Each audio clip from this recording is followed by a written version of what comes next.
Hello everyone, Vinaya Vidheya Rama ఈ movie రివ్యూతో ఈరోజు మీ ముందుకు వచ్చేసాను. బోయపాటి సీను గారి దర్శకత్వంలో చాలా మూవీస్ వచ్చాయండి ఇంతవరకు.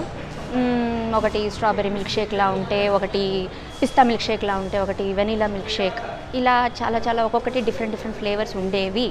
బట్ అవన్నీ మిక్స్ చేసి మిక్సీ కొడితే ఎలా ఉంటుంది? అదే వినయ విధేయ రామ. సింపుల్గా ఒక లైన్లో ప్లాట్ చెప్పేయాలంటే, 5 అనాథలు కలిసిన అన్నదమ్ముల కథ వినయ విధేయ రామ. తన ఫ్యామిలీ జోలికి వస్తే ఎంతకైనా తెగించగలిగే తత్వం ఉన్న వ్యక్తి రామ్ చరణ్, సింపుల్గా చెప్పాలంటే.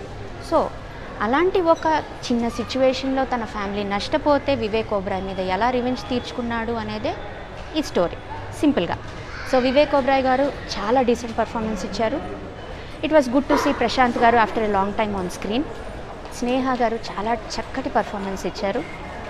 And Kiara Advani, the heroine of the movie, as యూజువల్గా పాటలకే పరిమితమయ్యారు. ఇంకా మీరు యాజ్ యూజువల్గా మనకి బోయపాటి సీను గారి దర్శకత్వంలో మనకు కనిపించే ఫైట్లు అవి రెగ్యులర్గా మసాలాలు అవన్నీ ఉన్నాయండి. But if you are really a die hard fan of mega family, మిమ్మల్ని ఎటు ఆప్లైన్ మీరు చూస్తారు. But rest of the people, it's your wish to watch. Thank you.